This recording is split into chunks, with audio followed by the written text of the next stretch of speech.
자, 오늘 함께 은혜를 나눌 말씀 마가복음 6장 6절로 13절입니다. 마가복음 6장 6절로 13절 우리 한 절씩 교독하시겠습니다. 지난주 말씀과 연결됩니다. 그들이 믿지 않았음을 이상히 여기셨더라. 이에 모든 촌에 두루다니시며 가르치시더라.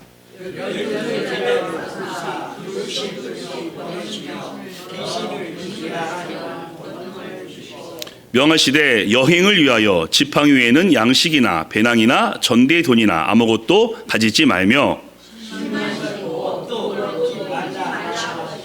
또 이르시되 어디서든지 누구의 집에 들어가거든 그곳을 떠나기까지 거기 유하라.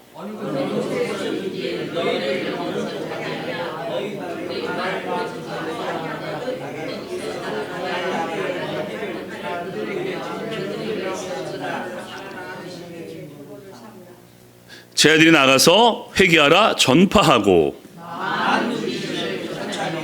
많은 병자에게 기름을 발라 고치더라. 아멘. 아멘. 오늘 이 본문을 중심으로 해서 우리에게 주신 사명과 은혜 말씀을 나눠보겠습니다. 사랑하는 교회 가족 여러분, 지난주 참 날씨 좋았죠. 좀 덥긴 했지만은 봄 혹은 가을 같은 날씨였습니다. 그래서 지난주는 특별히 이렇게 하늘을 보고 또 나무를 보고 또 시냇물을 보면서 참 아름다워라 주님의 세계는 이라고 찬양을 했습니다. 특별히 구름이 한 점 없는 하늘이 있었거든요. 참 보면서 아름답다 그리고 깨끗하다라는 느낌이 들었습니다. 근데 그 다음날 목요일 새벽 기도를 오는데요, 도로가에 뭔가 검은 물체가 보이더라고요. 그래서 핸들을 꺾어서 피해봤더니 큰 쓰레기 봉투가 도로가에 버려져 있었습니다. 그리고 터져버려가지고 도로가 쓰레기로 뒤덮여 있었습니다. 누군가가 버렸거나 떨어뜨렸겠죠. 이런 생각이 들더라고요.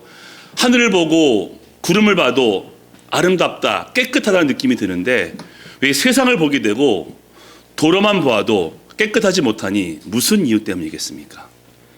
오늘 예수님 시리즈 39번째입니다. 이제 시점이 어딘 줄 아시겠죠? 두 번째 유월절이 지나고 세 번째 유월절이 가까우고 있습니다. 그리고 우리가 아는 오병이어도 곧 사건으로 벌어지게 됩니다.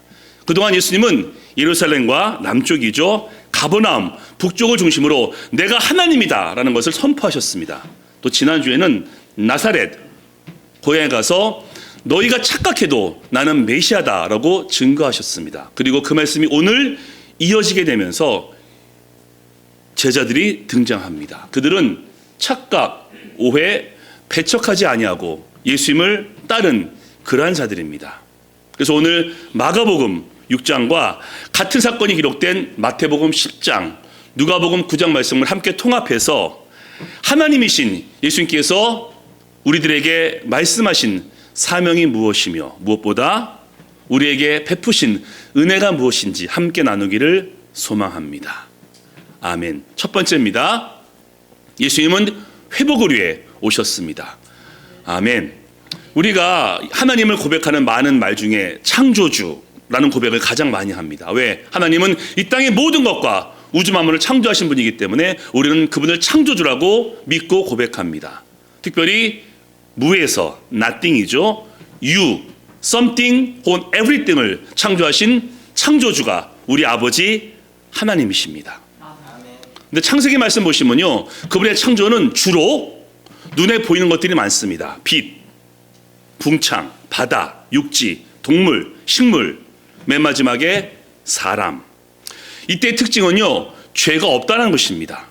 죄인도 없습니다. 아담이 범죄하기 전까지는 그 땅에 죄가 없었고 죄인도 한 명도 있지 않았습니다. 예수님도 창조주이시죠. 왜? 하나님의 아들이시며 요한복음 1장 2절과 3절 말씀 보시면 예수님은 태초부터 계셨고 만물이 그로 말미암아 지은 바 되었더라 라고 말씀하고 있습니다. 그 하나님이신 예수님이 이 땅에 오셨는데 재창조를 위해서 이 땅에 오셨습니다. 뭘 재창조하는 거죠? 이 땅은 완벽합니다. 디모전서 4장 말씀 보시면 하나님이 지은 것이 모든 것이 선하매라고 말씀했기 때문에 하나님과 예수님과 성령님이 함께 하신 이 모든 만물은 완벽합니다. 그러나 죄악 때문에 세상이 더럽혀졌습니다. 도로에 뿌려진 쓰레기처럼 죄악된 세상이 되었기 때문에 예수님께서 재창조, 회복을 위해서 이 땅에 오셨고, 무엇보다 의인은 없나니 하나도 없으니 깨달은 자도 없고 하나님을 찾는 자가 없도다라는 말씀과 같이 모든 인간이 죄인 되었기 때문에 그 죄인을 회복하시기 위해서 재창조하기 위해서 이 땅에 오셨습니다. 그래서 예수님의 사역은 사람에게 집중되어 있습니다. 하나님은 모든 만물을 창조하셨고 인간에게 영을 불어넣으셨는데, 예수님 이 땅에 오셨고 이 땅을 재창조하시는데 사람에게 집중되어 있고 특별히 죄인에게 집중되어 있습니다. 내가 의인을 부르러 온 것이 아니라 죄인을 부르러 왔노라 라고 말씀하시면서 예수님께서 이 땅에 오신 그 이유를 분명히 말씀하고 있으니 재창조와 인간의 회복입니다. 그래서 바리새인과 유대인과 고향 사람들은 착각합니다. 예수님이 세상을 뒤집어 엎을 군사적, 정치적 메시아 착각했지만은 예수님은 그러실 필요가 없습니다. 이미 왕이시기 때문에 그분이 해야 될 목적만 이루십니다. 그게 뭐라고요? 영적 메시아, 죄인된 인간을 의인으로 회복할 그 사명이 예수님의 가장 중요한 목적이기 때문에 사람에게만, 특별히 죄인에게 집중하시며 사마리 여인과 세리 마태와 죄인들을 만나 주십니다. 물론 창조주이기 때문에 병을 고치기도 했고 풍랑을 잔잔케도 했고 죽은 자를 소생케도 했지만은 그 모든 이유가 사람을 회복하기 위해서, 죄인을 구원하기 위해서 행하신 예수님의 사역입니다. 그리고 그 은혜가 우리에게도 임했습니다. 만약에 예수님께서 창조주로서 영광만을 받으시기 위해서 이 땅에 오셨다라면은 우리에게는 기회가 없었을지도 모릅니다. 근데 예수님은 하늘의 보좌를 버리고 내려오셔서 인간의 회복을 위해서 복음을 증거하셨고 삶을 드렸기 때문에 우리에게도 구원의 기회가 주어졌고, 그런 중 누구든지 그리스도 안에 있으면 새로운 피조물이라, 이전 것은 지나갔으니 보라 새 것이 되었도다. 아멘 라는 말씀을 통해서 우리 모두가 구원받게 되었고 회복되었습니다. 아멘. 얼마나 큰 축복입니까? 회복되어서 하나님을 예배할 수 있고, 주중에 하나님, 아버지, 예수님, 아버지 라고 부르실 때마다 마음이 막 뛰지 않으십니까? 저는 막 너무 좋아요. 아버지 할 때마다 막 기분이 좋아지고 막 어깨가 막 들썩들썩거립니다. 왜? 회복되었기 때문에, 구원받았기 때문에 하나님을 예배할 수 있고 하나님을 아바, 아버지로 부를 수 있으니 얼마나 큰 은혜입니까? 그런데 하나님은, 예수님은 회복되어진 인간에게 회복의 사명도 맡겨주십니다. 12제자 부르시지 않습니까? 그들을 회복하셨고 회복의 사명을 그들에게 맡겨주십니다. 그래서 그들도 귀신을 쫓고 병을 고치는 능력을 행했으나 그들의 주된 사역은 복음을 증거하는 겁니다. 주님의 은혜 가운데 회복되었는데, 회복된 우리가 회복의 사명을 감당하게 되어서 이제 모든 사람에게 복음을 증거하고 회복을 외칠 수 있게 되었으니 이게 얼마나 큰 복입니까? 우리는 그 두 가지 사실로 인해서 우리는 감사할 수 있습니다. 하나는 회복되었다. 아멘. 하나님을 예배할 수 있고 하나님을 부를 수 있다. 회복. 그리고 회복의 사명을 감당할 수 있다. 아멘. 예배하실 때마다 어떤 마음이 드십니까? 여러분 예배자 있지 않습니까? 예배자. 저도 예배자, 여러분도 예배자. 하나님을 예배하는 그 놀라운 사역을 우리가 갖게 되었습니다. 교회의 본질은 예배지 않습니까? 물론 전도, 선교 많은 것이 있지만은 교회는 예배를 위해서 존재하는데 우리가 예배자가 되어서 하나님을 경배할 수 있으니 이 얼마나 큰 감격이며 얼마나 큰 감사입니까? 그래서 여러분도 그러시겠지만요, 주일 아침에 깨면요 막 흥분됩니다. 물론 떨리기도 합니다. 오늘 말씀을 증거하니까 잘해야지 라는 마음이 있기 때문에 떨리기도 하지만은 막 흥분됩니다. 하나님을 만나러 간다. 그리고 하나님을 함께 예배할 교회 식구를 보러 가게 되니 주일 아침 날 가슴이 콩당콩당 뜁니다. 회복하셨고 회복의 사명을 맡기셨는데 오늘 본문에서 말씀하시는 그 사명이 무엇일까요? 자, 두 번째입니다. 우리 사명은 평안을 비는 것입니다. 자, 그 다음 말씀 보시겠습니다. 제자들이 나가서 회개하러 전파하고, 마태복음입니다. 또 그 집에 들어가서는 평안하기를 빌라. 그 집이 이에 합당하면 너희가 빈 평안이 거기 임할 것이요 만일 합당하지 않으면 그 평안이 너희에게로 돌아올 것이라. 아멘. 자, 사명을 말씀하고 있는데요. 회개하라. 마가복음은 회개하라. 마태복음은 천국이 가까웠다. 누가복음은 하나님의 나라를 얘기하고 있습니다. 그러면 회개, 천국, 하나님의 나라 한 단어로 하면요, 뭐죠? 복음. 그래서 누가복음은 복음을 증거했다라고 그렇게 표현하고 있습니다. 물론 각각의 의미가 있지만은 우리가 함축해서 회개, 천국, 하나님의 나라는 모두 복음입니다. 근데 평안이 세 번 보이죠, 저기. 평안하기를 빌라. 너희가 빌은 그 평안이 돌아올 것이다. 평안. 복음, 평안. 같은 말입니다. 근데 이 평안을 좀 더 우리가 공부해 보면요. 자, 평안이 헬레어로 에이레네입니다. 에이레네. 영어는 피스죠. 근데 이것이 그냥 마음이 평화롭다, 그냥 기분 좋다, 이 정도의 표현이 아닙니다. 구약 말씀 보시면요. 이사야 말씀에 예수님께서 평강의 왕으로 오셨다라고 말씀하고 있는데 그 평강이 헬라어로 에이레네, 히브리어는 아시죠? 샬롬입니다. 그리고 평강의 하나님이 이 땅에 오심을 통해서 이사야 11장 말씀에 그분이 통치하시는 이 땅을 표현하고 있으니 대표적인 것이 아이가 이리와 사자와 곰과 소와 함께 뛰논다라는 완전한 평안의 나라를 말씀하고 있는데 그것이 평안의 나라 샬롬입니다. 자, 그러면요, 우리가 누군가에게 평안하십시오, Peace be with you 라고 우리가 축복할 때 그 평안 속에는 평강의 왕이신 예수님이 고백되고 있는 것이고, 그 평안 속에는 주님을 통한 회복, 진정한 샬롬이 그 속에 표현되고 있는 것이며, 우리가 이미 경험하고 있고 앞으로 장차 가게 될 천국이 그 속에 표현되어 있는 것입니다. 물론 복음 가장 중요하죠. 예수님의 십자가와 부활도 중요하지만 그 평안 속에는 예수 그리스도와 예수님의 회복과 구원이죠. 예수님의 나라가 모두 표현되어 있으니 평안하십시오. 이건 굉장히 의미가 있는 그런 고백입니다. 사랑하는 교회 가족 여러분, 우리에게 맡겨진 사명은 누군가를 막 잘되게 하거나 병을 고치는 게 아닙니다. 물론 하나님이 은사를 주시면 그렇게 하시면 됩니다. 하나님 특별하게 은사를 주실 수 있는 거 아닙니까? 그러면 하면 되는데 그 은사의 목적도 결국 복음을 증거하는 겁니다. 병을 낫게 하고 떡을 주고 섬기는 모든 목적이 결국 구원을 위해서 우리가 하는 것이고요. 혹 내게는 병 고침의 은사도 없고 돈을 많이 벌게 해주는 은사가 없을지라도 우리에게는 중요한 사명이 있으니 복음을 증거하는 겁니다. 믿지 않는 가족에게, 믿지 않는 이웃에게 복음을 증거하는 것이 우리의 사명이며 특별히 평안을 빌으셔야 됩니다. 그런데 여러분, 회개, 복음, 이거보다 평안이 훨씬 더 제게 와닿더라고요. 혹시 이번 주에 누군가에게 복음을 증거하신 분 계십니까? 계시면 정말 감사하고요, 존경합니다. 전 이번 주 한 번도 복음을 증거한 적이 없습니다.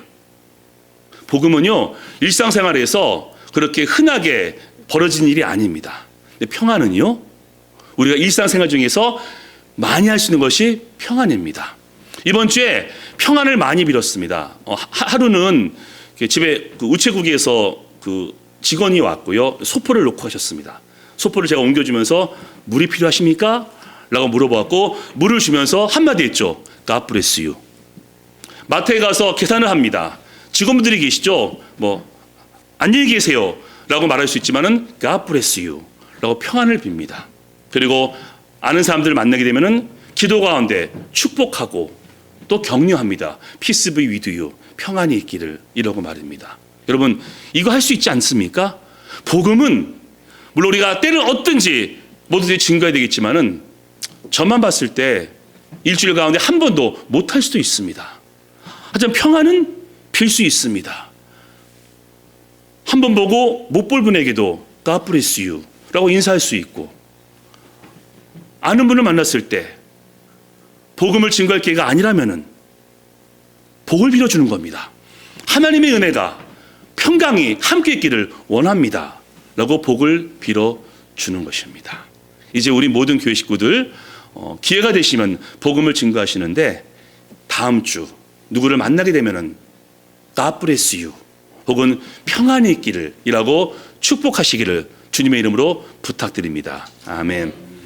자, 근데 여기까지는 여러분들이 많이 아시는 말씀일 겁니다. 사실 제가 오늘 본문을 묵상하면서 이번 주에 정말 저한테 와닿았던 중요한 말씀이 있습니다. 자, 그게 뭐냐면요, 바로 세 번째입니다. 그 다음 보시겠습니다. 예수님의 은혜는 기다림입니다. 자, 이게 뭐냐면요, 자, 그 다음 말씀 보시겠는데요, 12사도의 이름은 이러하니 베드로라 하는 시몬을 비롯하여 그의 형제 안드레와 세베대 아들 야고보와 그의 형제 요한, 빌립과 바돌로메, 도마와 세리 마테, 알페오의 아들 야고보와 다데오, 가나나인 시몬과 및 가룟 유다 곧 예수를 팔자라. 12제자의 명단인데요, 사복음서 보시면서 12명의 이름이 다 나온 경우가 언제일까요? 요한복음 1장 말씀 보시면요, 침례요한의 그 장소에서 예수님께서 부르실 때 5명입니다. 누가복음 5장 말씀에 베드로가 그물을 던져서 물고기를 놨죠. 그때도 5명만 나옵니다. 12명의 이름이 다 나오는 경우는 오늘과 마가복음 3장 말씀에 그 산상수훈, 그 예수님께서 심령에 가는 자는 복이 있나니 천국이 저희 곳이라는 그 팔복을 말씀하실 때 그 12명 이름이 나와 있습니다. 근데 그때와 오늘 다른 게 있습니다. 첫 번째 12명을 모두 증거할 때는 이름이 나왔고 하나님께서, 예수님께서 사명을 맡기십니다. 근데 활동하는 장면은 없습니다. 이름도 있고 사명도 맡기셨지만은 그들이 활동하는 내용은 첫 번째에는 없습니다. 근데 오늘 드디어 12명의 이름을 공개하시면서 사명을 맡겨주시고 그 사명을 감당하는 모습이 오늘 소개되어지고 있습니다. 자, 그러면 12명이 본격적으로 활동하는 이 시점이 언제입니까? 자, 지금 흐름을 따라 여기까지 왔지 않습니까? 두 번째 유월절이 지났고요, 세 번째 유월절이 가까우고 있는 그 시점입니다. 즉 예수님은 이들을 부르시자마자 복음을 증거하라 라고 명령하신 것이 아니라 2년이 훨씬 지나고 3년쯤 되어서야 복음을 증거하라고 사명을 맡겨주십니다. 사복음서 한번 훑어보시면요, 그 전까지는 예수님께서 그냥 목격하게 하십니다. 중풍병자를 낫게 하실 때도 그들이 함께 있지만은 예수님께서 모든 것을 다 이루셨고요, 야이로의 딸을 살리실 때도 요한과 야고보와 베드로만 동행하게 했고 예수님께서 모든 것을 다 감당하십니다. 오늘을 기점으로 사명을 맡기시고 활동하게 하십니다. 그래서 저희가 곧 보게 될 오병이어 때는 5천 명이 모여 있을 때 예수님께서 물어보시죠. 이 5천 명을 어떻게 하면 좋겠느냐 물어보시고 제자들의 순종을 통해서 예수님께서 일하십니다. 사랑하는 교회 가족 여러분, 예수님은요, 우리가 구원받자마자 사역을 맡기지 않으십니다.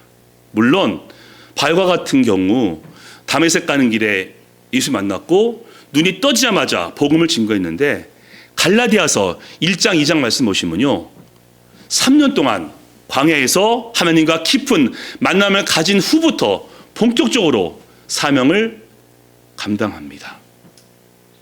우리 또한 마찬가지입니다. 하나님께서 구원을 받자마자 사명을 감당해 라고 말씀하실 수도 있지만 그런 경우는 많이 없습니다. 기다릴 거야. 아직 때가 아니야. 내가 준비시켜 줄게. 그때까지는 내가 너에게 행하는 것을 목격해 라면서 오랜 시간을 우리에게 허락해 주십니다. 그때까지 우리가 할 일은 하나님을 경험하고 그분의 은혜를 풍성히 경험하면서 하나님이 나를 얼마나 사랑하시는지 경험하는 겁니다. 그리고 때가 되면은 그때서야 예수님께서 하라 라고 말씀하십니다. 제자들 보십시오. 부름받은 지 2년, 3년 만에 사명을 맡기셨고 그제서야 활동을 시작합니다. 그리고 활동을 시작했지만 여러분 아시죠? 좌충우돌입니다. 실수하고 예수님께서 변화산에 올라갔을 때는 그 아버지 아들의 귀신을 쫓아지 못해서 예수님께서 믿음이 없구나 라고 책망하시기도 합니다. 그들이 예수님의 부활을 경험하고 성령의 역사를 경험한 다음에 본격적으로 사명 감당하게 되고 하나님께 쓰임받게 됩니다. 마가 요한이라고 있습니다. 제가 소개하고 싶은데요. 마가 요한은 12제자가 아닙니다. 바나바의 조카인데요. 이 마가는 부잣집 아들이거나 부자입니다. 왜냐하면은 사도행전 1장 말씀 보시면요. 그 지난주 제가 언급했던 본문이죠. 여성들과 예수의 모친과 아우들이 모여서 기도합니다. 그 모인 장소가 마가의 다락방인데 거기 120명이 모여 있습니다. 다락방에 120명이 모여 있으면 엄청 큰 거 아닙니까? 다락방이. 그리고 베드로가 체포되었을 때 마가의 어머니 집에서 기도하고 있었습니다. 그럼 이 마가는 좀 풍족하게 성장한 부자이거나 부잣집 아들입니다. 자, 그럼 마가가 선교사가 됩니다. 누구와 함께요? 바울과 함께. 바울의 1차 선교여행 때문에 선교여행 때 마가도 동행합니다. 그런데 중간에 돌아갑니다. 여러분 선교사가 몇 명 안 되는데 한 명이 그냥 돌아가 버립니다. 왜요? 못하겠다라고. 이유는 정확히 알 수 없지만은 지금도 선교가 힘든데 그 당시는 얼마나 힘들었겠습니까? 차도 없죠. 먹을 것도 없고 잘 것도 없는데 그 험한 곳을 가다 보니까 마가가 질려버린 겁니다. 그래서 선교 중간에 나 돌아가겠다 그러면서 돌아가 버렸습니다. 나머지 사람들 얼마나 마음이 상했을까요? 자, 2차 선교여행을 하려고 하는데 바나바가 마가 조카죠. 데려가려고 합니다. 근데 바울은 더 이상 기회 못 줘 라면서 둘이 다툽니다. 그래서 바나바와 바울이 다퉈서 헤어지게 된 원인이 바로 이 마가입니다. 자, 그로부터 15년이 흘렀습니다. 이제 바울은 로마 감옥에서 죽음을 기다리고 있습니다. 그리고 마지막 성경 디모데후서를 기록하면서 디모데에게 나를 찾아오라고 부탁합니다. 그때 이러한 부탁이 있습니다. 자, 그다음 말씀입니다. 누가만 나와 함께 있느니라. 지금 감옥에 누가만 함께 있는 의사 누가 내가 올 때 디모데 네가 올 때 마가를 데리고 오라. 그가 나의 일에 유익하니라. 아멘. 마가가 변화했습니다. 그리고 바울에게 유익한 자가 됩니다. 바울은 기회를 주지 않았지만은 예수님께서 마가에게 기회를 주었고 어느 순간부터 이 마가도 쓰임받는 하나님의 종이 되었고 바울의 말년에는 그는 나에게 유익한 자라고 고백하는 그런 자가 되었습니다. 그리고 오늘 본문 마가복음의 저자가 바로 저 마가 요한입니다. 사랑하는 교회 가족 여러분, 너무 하나님의 사역에 너무 무리하지 마십시오. 많이 못한 것 같다고 잘하지 못한 것 같다고 절대 낙담하지 마십시오. 내가 신앙생활이 얼마인데 이것밖에 못해라고 절대 실망하지 마십시오. 여러분 가운데 대충대충 하는 분이 어디 있으시겠습니까? 하나님의 사명을 가볍게 여길 분이 어디에 계시겠습니까? 그냥 부족하기 때문입니다. 약하기 때문입니다. 그리고 우리에게 시간이 더 필요할 뿐입니다. 예수님은 기다리십니다. 우리에게. 너 아직 안 된 것 같아. 좀만 더 시간 줄게. 맡겨봤더니 실수합니다. 내가 또 기회 줄게. 여러분, 저 목사 자격 없습니다. 제가 어찌 감히 말씀을 증거하며 여러분을 섬길 수 있겠습니까? 저를 보면요, 전 자격이 안 됩니다. 하지만 하나님께서 기회를 주십니다. 너 할 수 있어. 내가 도와줄게. 실수 많이 하죠. 예수님께서 또 주십니다. 할 수 있어. 괜찮아. 그렇게 기회를 주시고 기다리시기 때문에 이 부족한 자가 이렇게 말씀을 증거할 수 있는 것이며 여러분들을 섬기고 있는 것입니다. 하나님의 은혜가 아니면은 저는 목회 못합니다. 하나님이 용서해 주시고 기회 주시고 기다리시고 해 주시기 때문에 제가 목사라는 직분을 가지고 이 앞에 서 있는 것입니다. 우리 모두 마찬가지입니다. 우리 많이 부족합니다. 연약하고요. 시간도 많이 필요합니다. 그래서 너무 무리하지 마십시오. 그리고 주님께서 주신 은혜 안에서 할 수 있는 만큼만 하시면 됩니다. 주님께서 기회 주시면은 그때 복음 증거하시면 되고요. 내가 감당할 수 있을 때 평안을 비시면 됩니다. 왜? 그것이 오늘 말씀하시는 예수님의 은혜이며 예수님은 끝까지 우리를 기다려 주시기 때문입니다. 자, 말씀 마지막 읽으시고 설교를 마무리하겠습니다. 다 같이 오늘 마지막 마무리 말씀입니다. 시작. 내게 주신 은혜로 말미암아 너희 각 사람에게 말하노니 마땅히 생각할 그 이상의 생각을 품지 말고 오직 하나님께서 각 사람에게 나누신 믿음의 분량대로 지혜롭게 생각하라. 그리고 맡은 자들에게 구할 것은 충성이라. 아멘. 너무 무리하지 마시고요. 나 이거밖에 안 되나 자책하지 마십시오. 하나님은 우리한테 그렇게 자책 주지 않으십니다. 우리의 믿음의 분량대로 내게 주신 만큼 할 수 있는 만큼 충성하심을 통해 기쁨과 행복한 가운데 사명 잘 감당하시기를 예수님의 이름으로 축원합니다. 아멘. 자, 이번 적용입니다. 첫 번째는요, 다 같이 있습니다. 시작. 만나는 분들을 평안으로 축복하자. 예, God bless you. 한마디 하시면 되는 겁니다. 두 번째 있습니다. 자, 시작. 주님 안에서 할 수 있는 만큼 하자. 아멘. 주님 안에서, 주님의 은혜 가운데서 막혀진 만큼 충성하시고 할 수 있는 만큼 순종하심을 통해서 이번 주도 주님과 함께 동행하는 은혜가 있기를 다시 한번 예수님의 이름으로 축원합니다. 아멘. 다 같이 기도하겠습니다.